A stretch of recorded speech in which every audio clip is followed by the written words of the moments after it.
Thank you very much for the opportunity to chat this morning. I'm not going to be as bright and erudite as Anthony with his wonderful presentation. I'm going to be a bit more general than that. And it'll be quite interesting because I'll be touching on AI, and I have a slightly different view of it than Anthony. But let me just say that, you know, I'm probably today, and quite often the case, the eldest person to be part of this program. So thank you for that. Makes me feel good. So I've been around the design industry for a long time. And in India, I've been involved in design education for over 15 years. And that's what I want to talk to you about today, guys. You've got a forum here of very active and very clever and very committed creatives. And all I'm doing today is putting out an appeal to you to try and make sure that we really push the creative education in India. We need an awful lot more of it. We really genuinely do. I'll give you, for instance, this week I'm part of a scholarship foundation which takes young financially challenged Indian students and takes them through university. It's called the Vahani Scholarship, and it was set up by a very lovely man, wonderful man called Rajiv Misra. And for one of the things that Rajiv's really known for is the fact that he heads up the fund for the for SoftBank. So he has that lovely $100 billion fund. He's a good guy. But we've set up this scholarship fund for students. So I interviewed about 15 students this week, and bright students, brilliant, absolutely lovely. I mean, it's a very typical scenario, and I think a lot of you guys know this, that if you look around the villages and whatever else, and you look at people that are financially challenged and their potential, it's tremendous. India is absolutely chock-a-block full of brilliant young people. It really is. But it was always interesting, and I've interviewed hundreds of students from around India. It's amazing how few of them during their education have had any kind of interaction with creativity, with design. But let me use that word most of all, creativity. Because I don't know if any of you have ever seen the study that was done by NASA, the American Space Agency, on creativity under a man called Dr. George Land. And it shows that the children at the age of 5 have a creativity level of 98%. But by the time we push them through the education system, not just in India, all over the world, most places anyway, their creativity levels go down to about 30% when they're 12. And then when they're looking at university, their creativity levels have gone down to 12%. It's an abuse. It's an absolute abuse. Sir Ken Robinson, some of you may have heard of, made that point. It is it's child abuse. It seriously is. And the average adult has a creativity of 2%. That's not going to help us in the future. And that's part and parcel of what this presentation is all about. So what I'm going to do to you guys, I'm sorry, but I'm going to take you all back to school. I'm going to give you a presentation that I give to students from the age of 8 to 17. And I'd like you to, and if you want to at any stage, and those of you perhaps who are teaching or whatever, if you want to use that, this presentation to show to youngsters, we will do it. It's about the future. So Saha, can we put the PowerPoint on, please, now? That's lovely, fantastic. So I'm going to do this now as if you're a bunch of students that I'm talking to. Okay.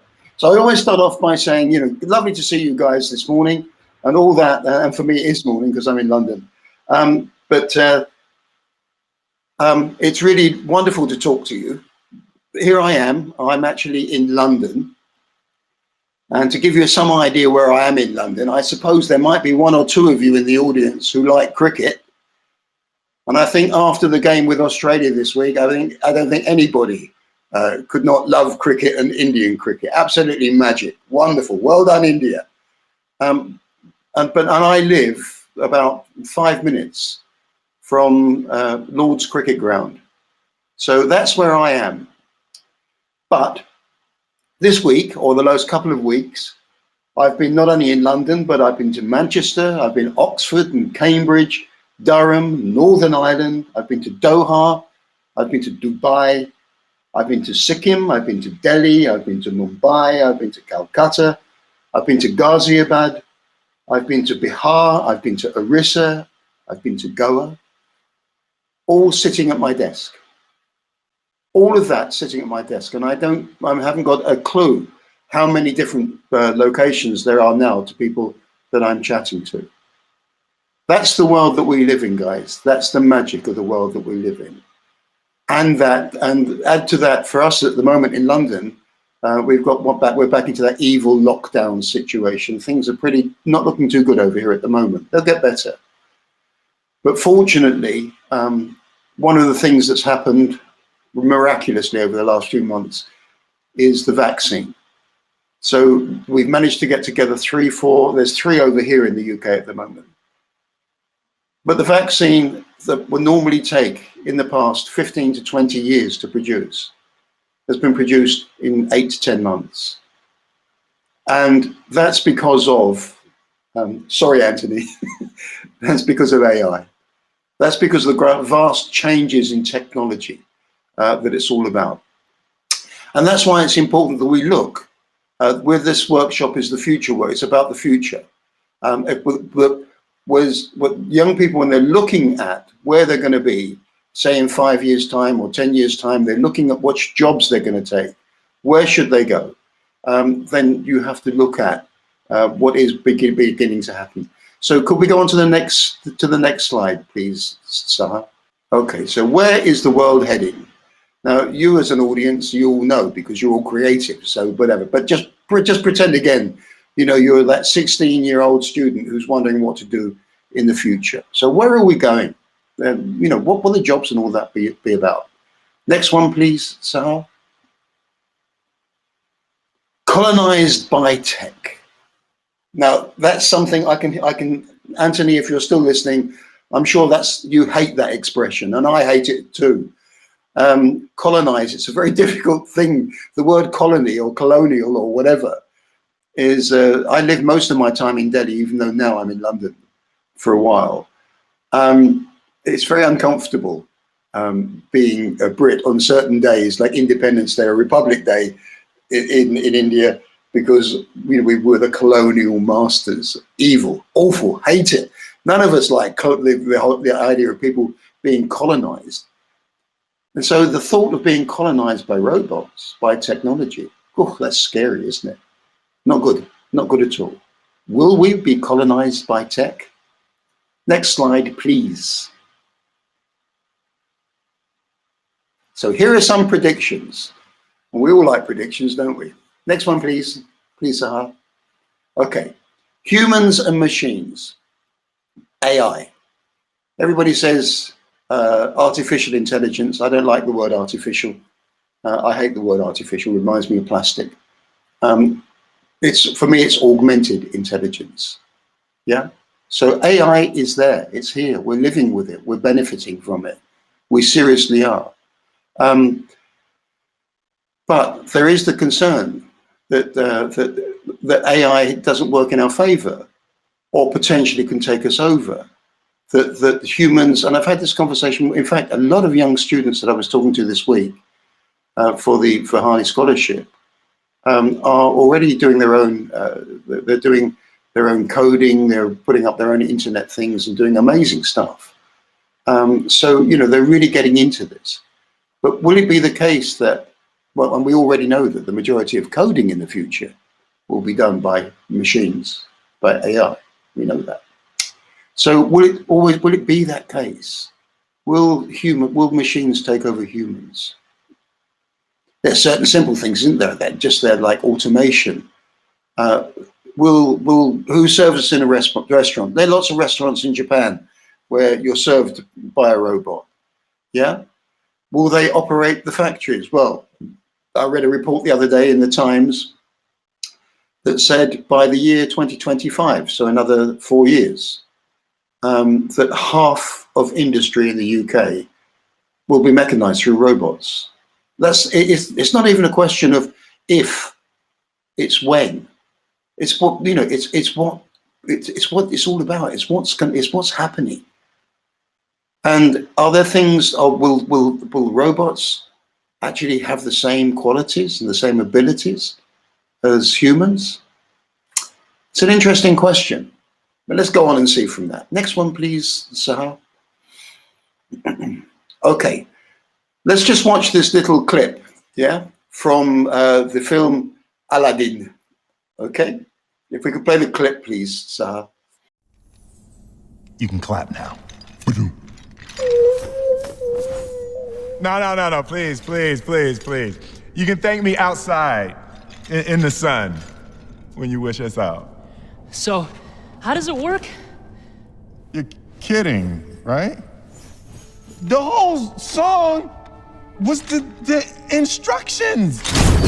Obviously, you can't dance and listen at the same time. So here's the basics. Step 1, rub the lamp. Step 2, say what you want. Step 3, there is no step 3. See, it's that easy. You get 3 wishes. They must begin with rubbing the lamp and saying, I wish. Got it? Think so? A couple other rules. You can't wish for more wishes. 3 is enough. Now, I can't make anybody love anybody or bring anybody back from the dead. Oh, feel free to interrupt me anytime you don't understand. I'm kidding. Don't ever interrupt me, no matter what. Now, I usually don't have to go through all of this because by the time the guy gets to me, he pretty much knows what he wants, and it generally has to do with tons of money and power. Do me a favor, do not drink from that cup. I promise you there's not enough money and power on Earth for you to be satisfied. Good? So, what's your first wish? Well, I have to think about it. I mean, if there are only 3, why are there only 3 anyway? I don't know. Who cares? You don't know. I thought you were all-knowing. That's because you don't listen. I never said I was all-knowing. I said I was all-powerful, the most powerful being in the universe. Look, whatever I don't know, I know I can learn it outside in the sun. Why are you playing hard to wish? And let me explain what it is. So you all know the story of Aladdin and his magic lamp. And I think it's the first time with any of us that we've heard it, we would all like that magic lamp with the genie inside. And I do this clip, but it's an Eddie Murphy film. It's absolutely brilliant. And I do this clip because it's the time when the genies come out of the lamp.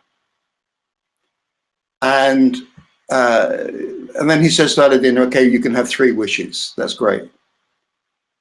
So Aladdin is a little bit confused about all this. And if you see in this film, Eddie Murphy, the fabulous genie, great looking, big, powerful creature that does all absolutely amazing, whatever. And so the genie says, okay, you got 3 wishes. And so Aladdin says, I don't know, only 3 wishes. What do I do with 3 wishes? Look, genie, you know everything. Tell me what to do. And the genie looks at him and says, what are you talking about? He says, I don't know anything. I don't know. I don't have knowledge. You have to tell me. The genie says, I've got power. If you want me to fly around the world 3 times in 2 nanoseconds, fine, I'll do it. Because I have that power. But I don't know anything. And what I need to know, I'll get from you. And that really, really does sum up the whole point about artificial intelligence. Fabulously powerful. Fabulous. Doing things for all of us. You're sitting there one day, you've got a board meeting. There's you as the designer. There's the guy that's doing the finance director. There's somebody else doing, marketing director. There's the robot. And we need some information quickly. Like for instance, you're designing a new car or a new car interior. And you want to know what's the latest thing, what's going on. Yeah? So you press a button with your robot friend, or the robot friend presses his own button and gets in a few seconds a whole amount of information that would take you days to get. And that really is the power of AI. And that's the power that you guys have at your fingertips. And especially all of you now that are involved in graphic communication and whatever else. It is a fabulous tool to use. But, in fact, could we go on to the next slide, please? Yeah, I'm playing it, Mike. Oh, you are great. Fantastic. Thank you. It turns out the jobs of the future will be those jobs that cannot be done by artificial intelligence and robots. And there are huge gaps in what a robot can do. Robots have very bad eyesight. They see lines, circles, squares, but they don't understand that these lines, circles, squares make up a face, or a chair, or a cup. Pattern recognition is one of the big problems. Second, common sense. They don't understand the simplest things about human behavior, about the world. They don't know that water is wet. They don't know that strings can pull, but strings cannot push. So the two jobs that will thrive in the future and the two sets of jobs that will be destroyed are as follows. Among blue-collar jobs, repetitive jobs are going to be wiped out, obliterated. This means jobs in the automobile industry, textile industry that are purely repetitive are in danger. Non-repetitive jobs in blue-collar work will thrive. Garbage men, sanitation people, gardeners, police, construction workers, every job is different. They will survive. In white-collar work, it defies common sense. The people who will be thrown out of work are middlemen, low-level accountants, bookkeepers, agents, tellers, middlemen. The friction of capitalism are going to be obliterated. So who will benefit among white-collar workers? Workers who engage in intellectual capitalism. What is intellectual capitalism? It involves common sense. In other words, creativity, imagination, leadership, analysis, telling a joke, writing a script, writing a book, doing science. Realize that England, said Tony Blair, derives more revenue from rock music than it does the coal industry. Because we're making the transition from commodity-based capital like coal to intellectual capital like rock and roll. Okay. What was the word that came out from there, and all you people know it and love it? What's the thing that AI, robots, etc., what do they not have? They don't have creativity. They don't have new ideas.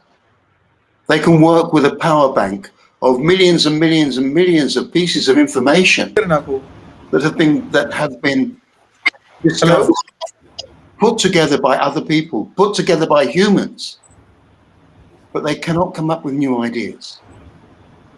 You know, in my world, but one of the things I do apart from education, I'm an interior architect. And so I design people's houses. And now the stage I've got to is that somebody gives me a brief to design a particular project. I've got a really good one on the go at the moment in Untitled. So I come up with the ideas, and but when I've got the ideas, I take it to, at the moment, friends in the office in Delhi, but in the future, I would just do it on the phone. So let's get these drawings done. Let's get these plans in place.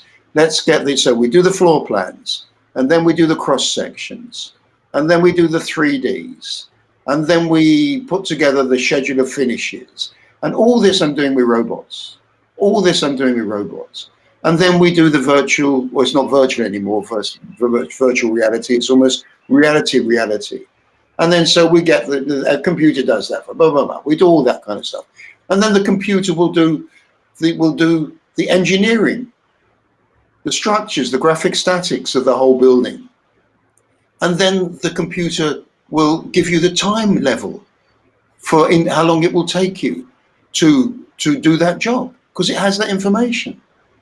And then the computer will tell you how much it's all going to cost. Those are jobs that we all as creatives hate because they're the boring bit. But the creative bit, you go to the robot, you go to the computer and say, "Hi guys, thank you so much. You're amazing with the work you've done. Look, somebody's asked me to do another project over here. It's a house in the hills somewhere. Do you want to do it?" And what will the computer say? "No, I don't know about things like it. You give me the information, I'll regurgitate it. Yeah? But I can't give you new information." don't have new ideas. And that's a magic for us humans. That's why they will never, ever rule the world. And some people would like them to, but they won't. Next one, please. So creativity is the future. And there's the kind of courses that we know that are available now. When I first was looking at with me, three-dimensional art, I started off as a ceramicist and then went into furniture and then interiors and other things. So 60 years ago when I was at school, you had three options. If you wanted to go into the creative industries, and they weren't called the creative industries back there, you either became a fine artist, or you became an architect, or you went into fashion, and that was it. But now look at the gambit. Look what you've got as opportunities there in the creative world. What's happening in my youngest daughter has just finished at Central St. Martin's, CSM, on graphic communication. Fabulous, absolutely fabulous. Even I'm working on a graphic, well, I'm working on an animation at the moment. The creative world is the future. Next slide, please. And then the companies that are pouring out nowadays because they have creative ideas, like PillPack. What a sensible thing. When you need your medication, you can get it online. Airbnb, what a success that's been. Look at it, because somebody had the common sense to say, hey, look, your place is empty half the time of the year. Let's find a way of making it earn you money, big bucks. I mean, Airbnb have just raised billions, and lots of that's to do with SoftBank. So next one, please. And that's where it's all going to end up, guys. And that's where AI is going to help us with, to create the world that we really want. Yeah, next slide. Cities that have clean water, clean air, good communication systems, good transport, good education, sustainable industries, no hunger, worthwhile employment, social harmony, good governance, security. And with the aid of AI, we can actually build those cities of the future and have lots and lots of them around India because we need them. And that's the final slide, please, I think. So let us create an ideal world together. So, but what I'm saying to you, my purpose of being on here today, and again, I thank you for the opportunity. Guys, we've got to do an awful lot more. We've all got to do an awful lot more to push through the agenda of creative education in India. China is graduating 300,000 designers or design associated people, 3 lakh designers every year. How many are we really graduating in the industry in India? Yeah, somebody I dearly respected, Mr. MP Ranjan, who some of you may know if you were an NID, a lovely man, a brilliant man.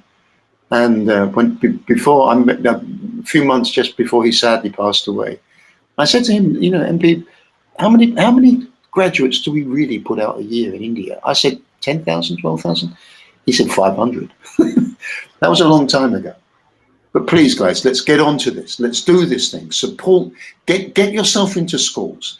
Get yourself out there lecturing. Show everybody, show these youngsters where their future is going to be. And the future is going to be highly impacted by AI. And AI, you can control. I don't like the word control, but you can control AI with your creativity. Thank you for your patience this morning, ladies and gentlemen. Any questions? Thank you very much, Mike. I want to definitely add a point to this, as you asked a question: how many people do you pass colleges in India, right? So the numbers vary a lot, but the twisting thing about this fact is that some time ago there were a lot of engineers. Before that, there were a lot of lecturers, and people first do engineering. As Kritesh pointed out in comments, that there are a lot of people who pass out in engineering colleges, but then they do a lot of different things. One of them is design. And I've personally been a part of teams where people have studied design by profession, but they are really, really great at being a designer as well. So people are awesome at what they do, but due to family pressure or due to a lot of other things, they go with either engineering, or they either go with lecture, or they either go with something else. You're absolutely right. And I mean, as I said, so the 15 students I've interviewed for scholarships this week were just amazing. And you know, this is the frustration really that, I mean, India's going to need it desperately. It's going to desperately need those creatives to do the magic that we need to do. And you know, I'm married. My wife is from Delhi, and my younger children grew up in India, and they're here now in the UK, and they did their university in the UK. But the creativity of the average young Indian is massive. The reason of that partly is because you come from an old society. You know, people say to me, "Oh, India is a developing country." India is not a developing country. India is a country that's going through a renaissance. 3,500 years ago, with universities like Nalanda and whatever, you were light years ahead of the rest of the world, or most of the world. And that's still in your DNA. You are hugely creative. And that's why the Indian government's got to recognize now it needs to pick up that creativity. It needs to strengthen it. And that's what's going to make, look, guys, the Western world, we see it over here now, all right? Not just because of what's happening with COVID and that, but look what's just happened in America. What an appalling situation. Did you ever think you'd see something like that? But it's happening because the Western world is disintegrating. Empires come, but empires go. Now, I don't say that we should become an empire. I don't believe in empires. But the onus is moving in a different direction. The onus is moving towards India. India, more than anywhere. Yeah? But to make full advantage of that, we have to graduate 300,000 creatives every year. We need them. Speech over. Yes, completely agree with you, Mike. All right. So, any questions for Mike right now? We can take a few questions in this session. All right. So, we got our first question. Would you like to put some insights on the design thinking? Insights on design thinking. Design thinking is very, very simple. Very simple. And I'm working on a program now for children from the age of 8 to 18 to rebuild their creativity. And it's not complicated because you're born as design thinkers. We are born as design thinkers. We are born as creatives. It's strengthening. It's strengthening our creative thinking. So design thinking is 3 things. One is an empathetic understanding of a problem. So as a human being with a heart and a soul and a mind, somebody tells you their problem. It might be a problem to do with a building that they've got. It might be a problem to do with a relationship. It may be a problem with a pair of shoes. Who knows? But you, as a design thinker, you sit and you actually listen. You know what empathy is? So when they tell you what's going on in their heads and what they want to do and what's worrying them, you listen to it. And as you're listening to it deeply, you're not just making up your mind how to solve this problem. You're using your natural creativity and I like to say God-given creativity, but that's a different thing. But your natural creativity and also your developed creativity to actually find the solutions to the problems that they're talking about. And then once you do that, then you use your power of reasoning, the power of process, to take those 5 solutions, say, to that problem and put them in the right order so that you really do solve the problem. That's all that it is with design thinking. And I do 7 different programs to help youngsters get themselves back up into the creativity levels. Things like ways of seeing, spatial awareness, aesthetics, ethics. But the one that I really push is empathy. Really, really empathy. All right. Thank you very much for the answer. Now, there's one question which has sparked a lot of debate in the comment section, which is what are some of the best design schools for masters, especially in India? Best design schools. Yes. Sorry, guys, it's a tough one. NID, of course, NID is excellent. I've been to NID and I've lectured at NID. But I know many of the others. Unfortunately, I used to head up a school called the Sushant School of Design. I set that up myself and wrote all the programs, did it from scratch, and it became a very successful school. But unfortunately, so I kind of retired from that, well, resigned really, but I said retired a couple of years back, because actually money was becoming more important than education. And that's what's happening with a lot of the private schools. It's very, very sad. We have just set up a group of us who are part of that. I'm working with the Vice Chancellor that I had back then, who is a brilliant man and understands the world of design. So we've set up this university in Sonipat called Rishihood. And the first school, it is a recognized university. It's new. We've opened, but very small. But it's a big campus, so we can take 4,000 students. And it's 20-acre campus. It's beautiful. So we're running fully from this summer. But the first school that we set up was the School of Creativity. We didn't call it a school of design. We called it a school of creativity. And you guys all know that, because I'm sure that all of you who are good at art are also good at singing and also good at cooking and also play an instrument. And that's the whole thing. So I would genuinely say Rishihood is going to give us a couple of years, well, even now. We've got great faculty. And I'm the old professor. So that's it. So that's my thing. So all right. Rishihood University. Good. Sorry. All right. So probably the last question for this session. It's from Ushoshi Ghost, and she asks, from your experience of varied different cultures, what's the most contrasting difference that you have obtained with respect to design in two countries, England and India? I used to do a bit of teaching for or helping with the British Council when people moved from the UK to work in India for 3 years or whatever they did.